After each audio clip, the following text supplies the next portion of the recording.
اللہ آپ کو سلام کیجیے. خیریت سے ٹھیک ہے؟ ٹھیک ہے بھائی ٹھیک ہے. اللہ آپ کو عزت دے. سب صحیح جا رہا ہے آپ کے ساتھ؟ جی بڑا اللہ پاک کا فضل ہے سر, بہت ہی کرم رہا ہے سر, عمرے کی سعادت حاصل ہوئی ہے اللہ کے فضل سے. ماشاءاللہ ماشاءاللہ ماشاءاللہ, بڑی بات ہے بڑی بات, اللہ قبول فرمائے. تو عمرے کے دوران سر میں نے بہت سے پریکٹیکل علمی اختلافات دیکھے اور علمی مسائل دیکھے, مختلف مقاصد فکر کے بڑے بڑے علماء سے ٹیلی فونک رابطہ بھی رہا. تو آج زیادہ تر سوال آپ سے ایسے پوچھنے ہیں میں نے, لیکن میں گزارش کروں گا کہ میرے پاس تھوڑا سا وقت اس لیے کم ہے کہ میرے موبائل کی بیٹری انفارچونیٹلی لو ہے. اگر آپ مہربانی فرمائیں نا تو میرے سوال چھوٹے چھوٹے پوچھوں گا, لمبی چوڑی بات نہیں کرنی, لیکن سوال تھوڑے سے زیادہ ہے کہ میں بہت عرصے بعد حاضر ہوں اور ایسے سوال ہیں ان میں اکثریت وہ سوال ہے جو عام عوام الناس کو روزمرہ زندگی میں پیش آتے ہیں. تو آپ اگر کینڈی نوٹ کرتے جائیں, میں پھر جب ڈسکنیکٹ ہو گیا نا بعد میں جواب دیتے رہیے گا. سر پہلا سوال لکھ لیں کہ نماز میں ہاتھ باندھنا, نماز میں ہاتھ باندھنا. آپ بولتے جائیں, جلدی بولیں, روک کے نہ بولیں. نماز میں ہاتھ باندھنا جی پہلا سوال ہے کہ آپ کے نزدیک یہ نماز کو سرے سے باطل ہی کر دیتا ہے, یعنی نماز ہی نہیں ہوئی. اس کی دلیل نمبر 1. دوسرا یہ جی کہ نماز میں جب سورہ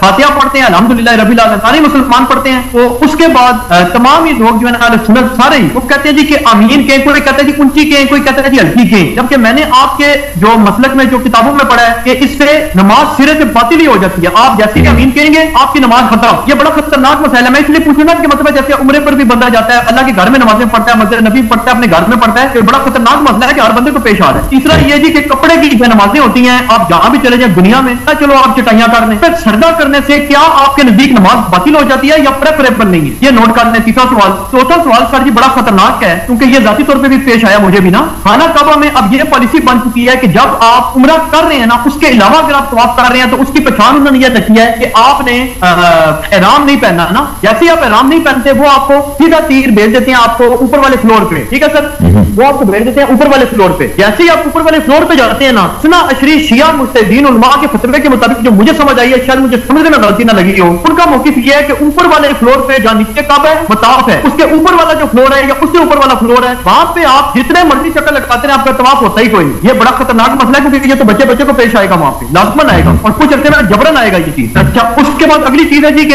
ایک اور مسئلہ جو مجھے پتا چلا کہ اثنا اشریہ میں یہ مسئلہ ہے کہ زیدیہ میں بھی ایسا مسئلہ نہیں ہے اور اہل سنت کو تو اس کی آواز نہیں لگی. اہل سنت کو تو سمجھ ہی نہیں آتا تھا جب میں یہ سوال بھیجتا تھا کہ یہ پوچھ کیا رہے. وہ مسئلہ یہ ہے کہ اثنا اشریہ مسلک میں یہ ہے کہ جیسے میں نے احرام پہن لیا نا, اس کے بعد میں کسی بھی متحرک سایہ دار آبجیکٹ میں نہیں بیٹھ سکتا, چاہے وہ جہاز ہے, چاہے وہ ٹرین ہے, چاہے وہ بس, چاہے وہ کار ہے. جیسے میں بیٹھوں گا میں نے احرام عمل کر دی ہے. یہ ایک ایسا عجیب مسئلہ ہے اثنا اشریہ کا کہ جس کی زیدیہ کو پتا ہے لیکن ان کے ایسا مسئلہ کوئی نہیں ہے اور سنیوں کو تو پتہ ہی نہیں ہے. ایسا بھی تو مسئلہ دنیا میں ہے. اگلا مسئلہ ہے جی اثنا اشریہ کا طواف نثار کا. جب میں نے اہل سنت علماء سے بڑے علماء سے پوچھا, وہ سمجھے کہ میں طواف نثار یہ پوچھ رہا ہوں کہ شاید عورتوں کے طواف کو طواف نثار کہتے ہیں. ان کو پتہ ہی کوئی نہیں کہ یہ ایسا خطرناک مسئلہ ہے اثنا اشریہ میں. اور اثنا اشریہ میں نے یہ پڑھا ہے کہ جو بندہ طواف نثار نہیں کرتا عمرے مفردہ میں, اس کی بیوی جو اس پر ہمیشہ کے لیے حرام ہے, اگر بیوی نے نہیں کیا میاں اس پہ ہمیشہ کے لیے حرام ہے. اور باقی مسائل کو پتہ نہیں کوئی نہیں کہ ایسا مسئلہ بھی ہے. اس پہ دلیل. اچھا اگلا یہ ہے جی کہ بی بی زینب سلام اللہ علیہا, جب میں نے وہاں پہ زیارات وغیرہ بھی, میں نے مختلف علماء سے اہل سنت والوں سے بھی رابطہ کیا, تو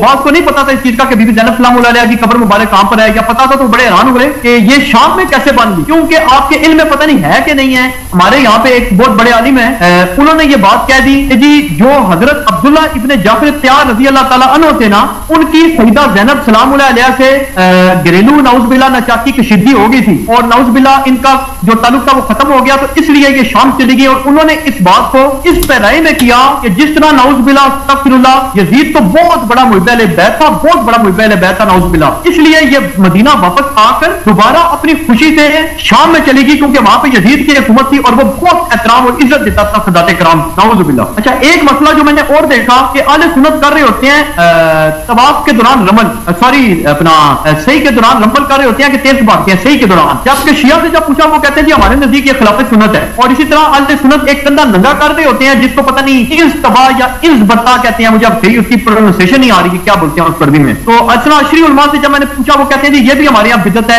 یہ بھی ہمارے یہاں خلاف سنت ہے. ایک اور مسئلہ جو مجھے پتا چلا کہ اہل سنت کے یہاں صحیح حدیث موجود ہے کہ عصر کی نماز کے بعد نوافل نہیں پڑھنے. تو اہل حدیث کے یہاں تو یہ پریکٹس چل رہی ہے کہ وہ تو پریکٹیکلی پڑھ رہے ہیں, لیکن اثنا اشری کہتے ہیں جی ہمیں ایسی بات پتہ ہی کوئی نہیں. جی اوکے بھائی کافی ہو گیا آپ کے سوال, کافی ہے 10 سوال ہو گئے. نماز میں سبحانک اللہ جو پڑھتے ہیں نا, یہ ثنا جو پڑھتے ہیں اہل سنت, کون سے سبحان اللہ سبحانک اللہم تبارک اسمک و تعالی جدک و لا الہ غیرک, الحمدللہ سے جو پہلے پڑھتے ہیں جس کو ثنا بولتے ہیں, تو یہ آپ کے یہاں موجود ہی نہیں ہے. یہ کو پڑھنا حرام ہے, نماز کو باطل کرتا ہے, یا پڑھتے ہیں تو کوئی حرج نہیں ہے, کیونکہ میں نے آپ کی کسی کتاب میں اس کا کوئی تذکرہ نہیں پڑھا. جبکہ ہمارے یہاں تو جو بچہ پہلی وہ دعائیں یہ یاد کرتا ہے, نماز میں یاد ہی یہ کرتا ہے. جی جی تھینک یو سر, اللہ آپ کو جزائے خیر. ایک واضح کر دوں, یہ جو بی بی زینب سلام اللہ علیہ والا جو مولوی صاحب نے جو بات کی ہے نا, انہوں نے یہ کہا کہ بی بی زینب سلام اللہ علیہ کو نعوذ باللہ نعوذ باللہ نعوذ باللہ حضرت عبداللہ بن جعفر نے نعوذ باللہ طلاق دیتی تھی, اور اسی وجہ سے وہ شام چلی گئی تھی, اسی لیے ان کا مقبرہ شام میں ہے, اور وہ اس لیے گئی تھی نعوذ باللہ استغفر اللہ, یزید بہت بڑا مبیل بیت تھا. تو اس کا آپ نے جو ہے نا وہ علمی جواب دینا سر, دلائل کی روشنی میں بی بی زینب شام میں کیسے چلی گئی ہیں. جی جواب دے دیتے ہیں, اللہ آپ کو جزائے خیر. اللہ آپ کو عزت ہے. آپ نے نوٹ کروا لیا نا سر؟ ہاں میں نے لکھ دیا. جزاک اللہ. اچھا, آپ کا جو پہلا سوال ہے بسم اللہ الرحمن الرحیم کہ ہاتھ باندھ کر نماز پڑھنا, ٹھیک ہے نا, ہاتھ باندھ کر اگر ہم نماز پڑھیں تو یہ نماز باطل ہو جاتی ہے. اس کی وجہ کیا ہے؟ کیونکہ یہ منع ہے, اہل بیت علیہ السلام نے اس سے منع کیا واضح طور پر, فرمایا بتاتا ہے کہ یہ آپ نہیں کر سکتے. یہ اس کی واضح احادیث ہے اہل بیت طاہرین علیہ السلام کے احادیث میں. تعمین بھی یہی ہے کہ آمین بولنا الحمد کے بعد ولا الضالین بولنے کے بعد, اس کے بعد آمین بولنا, یہ بھی بدعت. اور جو نسل ہے اہل بیت علیہ السلام کے مذہب میں مستحب ہے کہ انسان کہہ لے الحمدللہ رب العالمین ولا الضالین کے بعد کہہ لے الحمدللہ رب العالمین. آمین کہنا یہ بدعت, اور یہ نہیں کہہ سکتے. یہ اہل بیت علیہ السلام کے روایات احادیث ہیں, اس لیے ہم کہتے ہیں نمازوں سے باطل ہو جائے. چٹائی پہ چٹائی دیکھیں, چٹائی عام طور پہ بنتی ہے سجدے کی, آپ نے بات کی نا, چٹائی پر عام طور پہ بنتے پتے سے یا کھجور کے درخت کا پتا ہوتا ہے, کسی اور قسم کے